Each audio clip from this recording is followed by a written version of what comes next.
Item ಯಾವುದೇ ಇರಲಿ try ಮಾಡಿ ಆಚಿ ಚಿಕನ್ ಮಸಾಲಾ. ರಾಜ್ಯ ಬಿಜೆಪಿ ಕಚೇರಿಯಲ್ಲಿ ಎಸ್ಐಆರ್ ಕುರಿತಂತೆ ಸಭೆ ನಡೀತಾ ಇದೆ. ವಿಜೇಂದ್ರ ನೇತೃತ್ವದಲ್ಲಿ ನಡೀತಾ ಇರುವಂತಹ ಪ್ರಮುಖ ಸಭೆ ಇದು. ಸಭೆಯಲ್ಲಿ ರಾಜ್ಯ ಬಿಜೆಪಿ ಪದಾಧಿಕಾರಿಗಳು ಭಾಗಿಯಾಗಿದ್ದಾರೆ. ಎಸ್ಐಆರ್ ಪ್ರಕ್ರಿಯೆಯಲ್ಲಿ ಭಾರಿ ಅಕ್ರಮ ನಡೀತಾ ಇದೆ. ಸರ್ಕಾರ ಬಿಎಲ್ಒಗಳನ್ನ ದುರ್ಬಳಕೆ ಮಾಡ್ಕೊಳ್ತಾ ಇದೆ. ಅಕ್ರಮವನ್ನ ತಡಿಬೇಕು, ಸ್ಟಾಪ್ ಮಾಡಬೇಕು ಅಂತ ಹೇಳಿದ್ರೆ ಏನ್ ಮಾಡಬೇಕು, ಯಾವ ರೀತಿಯಾದಂತಹ ಕ್ರಮ ತೆಗೆದುಕೊಳ್ಬೇಕು ಅನ್ನೋದರ ಕುರಿತಂತೆ ಈ ಒಂದು ಸಭೆಯಲ್ಲಿ ಬಹಳ ಪ್ರಮುಖವಾಗಿ ಚರ್ಚೆಗಳಾಗ್ತಾ ಇದೆ. ಉಪಾಧ್ಯಕ್ಷರು, ಪ್ರಧಾನ ಕಾರ್ಯದರ್ಶಿಗಳು ಸೇರಿದಂತೆ ಪ್ರಮುಖರು ಇಲ್ಲಿ ಭಾಗಿಯಾಗಿದ್ದಾರೆ. ಸರ್ಕಾರ ಬಿಎಲ್ಒಗಳ ದುರ್ಬಳಕೆ ಮಾಡ್ಕೊಳ್ತಾ ಇರುವಂತಹ ಆರೋಪವನ್ನ ಬಿಜೆಪಿ ಮಾಡ್ತಾ ಇದೆ. ಅಕ್ರಮ ಕಂಡಾಗ ಏನು ಮಾಡಬೇಕು ಅಂತ ಹೇಳಿ ನಾಯಕರು ಕೆಲವು ಸೂಚನೆಗಳನ್ನ ನೀಡೋದಕ್ಕೆ ಇದೀಗ ಮುಂದಾಗಿದ್ದಾರೆ. ಅದನ್ನ ಬೂತ್, ಮಂಡಲ, ಜಿಲ್ಲೆಗಳ ಪದಾಧಿಕಾರಿಗಳಿಗೆ ಮಾಹಿತಿಯನ್ನ ತಲುಪಿಸೋದಕ್ಕೂ ಕೂಡ ಇದೀಗ ಸೂಚನೆಯನ್ನ ಕೊಟ್ಟಂತೆ ಕಾಣಿಸ್ತಾ ಇದೆ. ಒಟ್ಟಾರೆಯಾಗಿ ಸಾಕಷ್ಟು ಸಮಸ್ಯೆ ಆಗ್ತಾ ಇದೆ. ಎಸ್ಐಆರ್ ಪ್ರಕ್ರಿಯೆಯಲ್ಲಿ ಮನೆಗೆ ಹೋಗಿ ವಿವರವನ್ನ ಸಂಗ್ರಹಣೆ ಮಾಡಿ ಅಂತ ಹೇಳಿ ಚುನಾವಣಾ ಆಯೋಗ ಆದೇಶವನ್ನ ನೀಡಿದ್ರೂ ಕೂಡ ನೌಕರರು ಮಾತ್ರ ಸರಿಯಾಗಿ ಕೆಲಸವನ್ನ ಮಾಡ್ತಾ ಇಲ್ಲ ಅನ್ನುವಂಥ ವಿಚಾರವನ್ನ ಪ್ರಸ್ತಾಪ ಮಾಡಿ ಅಕ್ರಮಗಳ ಕುರಿತಂತೆ, ಜೊತೆಗೆ ಇದಕ್ಕೆ ಏನಾದರೂ ಕಡಿವಾಣ ಹಾಕಬೇಕು, ಬ್ರೇಕ್ ಹಾಕಬೇಕು ಅಂತ ಹೇಳಿದ್ರೆ ಕಟ್ಟುನಿಟ್ಟಿನ ಕ್ರಮವನ್ನ ತೆಗೆದುಕೊಳ್ಬೇಕು, ಸೂಚನೆಯನ್ನ ನೀಡಬೇಕು ಅನ್ನುವಂಥ ವಿಚಾರವಾಗಿ ಇವತ್ತು ಸಭೆಯನ್ನ ಮಾಡಲಾಗ್ತಾ ಇದೆ.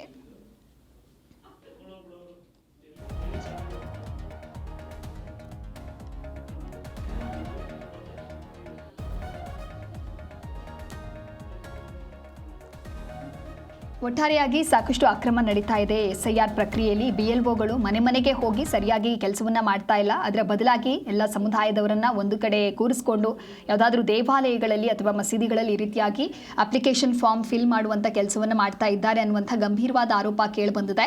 ಎಸ್ಐಆರ್ ಪ್ರಕ್ರಿಯೆಯಲ್ಲಿ ಎಡವಟ್ಟುಗಳು ನಡೀತಾ ಇದೆ. ಇದೇ ರೀತಿ 3ನೇ ದಿನವೂ ಕೂಡ ಮುಂದುವರೆದಿದೆ.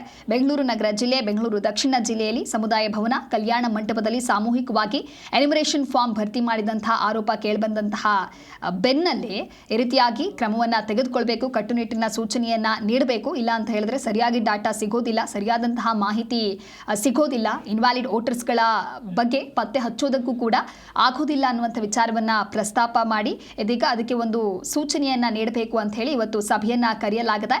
ಸಭೆಯಲ್ಲಿ ಈ ರೀತಿಯಾಗಿ ಒಂದು ಡಿಸೈಡ್ ಮಾಡಲಾಗಿದೆ.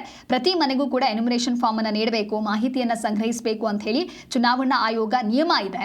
ಆದರೂ ಕೂಡ ಆ ಒಂದು ನಿಯಮವನ್ನ ಗಾಳಿಗೆ ತೂರಿ ಅಧಿಕಾರಿಗಳು ತಮಗೆ ಬೇಕಾದ ಕಡೆ ಕುಳಿತುಕೊಂಡು ಜನರನ್ನೇ ತಮ್ಮ ಬಳಿಗೆ ಕರೆಸಿಕೊಳ್ತಾ ಇದ್ದಾರೆ.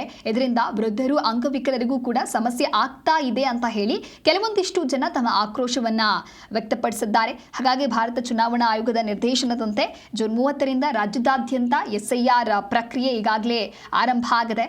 ಆದರೆ ವಿಜಯಪುರ, ಶಿವಮೊಗ್ಗ, ಹಾವೇರಿ, ದಾವಣಗೆರೆ ಸೇರಿದಂತೆ ಬಹಳಷ್ಟು ಭಾಗಗಳಲ್ಲಿ ಇದೇ ರೀತಿಯಾದಂಥ ಕೆಲಸ ಆಗ್ತಾ ಇದೆ. ಎಸ್ಐಆರ್ನಿಂದ ಎಡವಟ್ಟುಗಳು ಆಗ್ತಾ ಇದೆ ಅನ್ನೋದಾಗಿ ಈಗ ವಿಚಾರವನ್ನು ಪ್ರಸ್ತಾಪ ಮಾಡಿ ಅದರ ಕಡಿವಾಣಕ್ಕಾಗಿ ಕೆಲವೊಂದಿಷ್ಟು ಸೂಚನೆಗಳಿಗೆ ಮುಂದೆ ಆಗ್ತಾ ಇದೆ. ಒಟ್ಟಾರೆಯಾಗಿ ಹಲವಾರು ಆರೋಪಗಳ ಹಿನ್ನೆಲೆಯಲ್ಲಿ ಮಾಹಿತಿಯನ್ನ ಸಂಗ್ರಹ ಮಾಡ್ತಾ ಇದೆ ತಂಡ.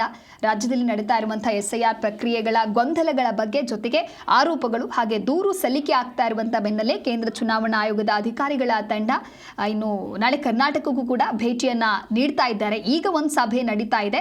ನಂತರ ನಾಳೆಯೂ ಕೂಡ ಮತ್ತೊಂದು ಮಹತ್ವದ ಸಭೆ ನಡೆಯಲಿದೆ.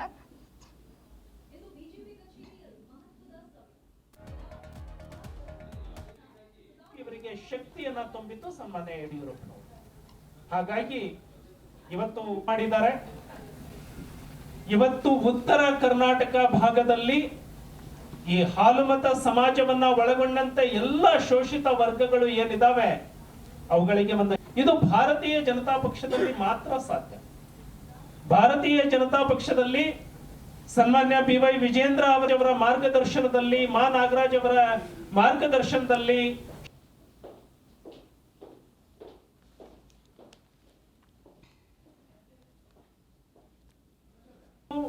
ಶೋಷಿತ ಸಮುದಾಯದ ಪ್ರತಿಭೆಗಳನ್ನ ಗುರುತಿಸಿ ಇವತ್ತು ಅವರಿಂದ ಆಯ್ಕೆ ಆಗಿರುವಂತಹ ಅತ್ಯಂತ ಪ್ರಾಮಾಣಿಕವಾಗಿ ಮಾ ನಾಗರಾಜ್ ಅವರು ಕೊಡುವಂತಹ ಪ್ರಯತ್ನವನ್ನ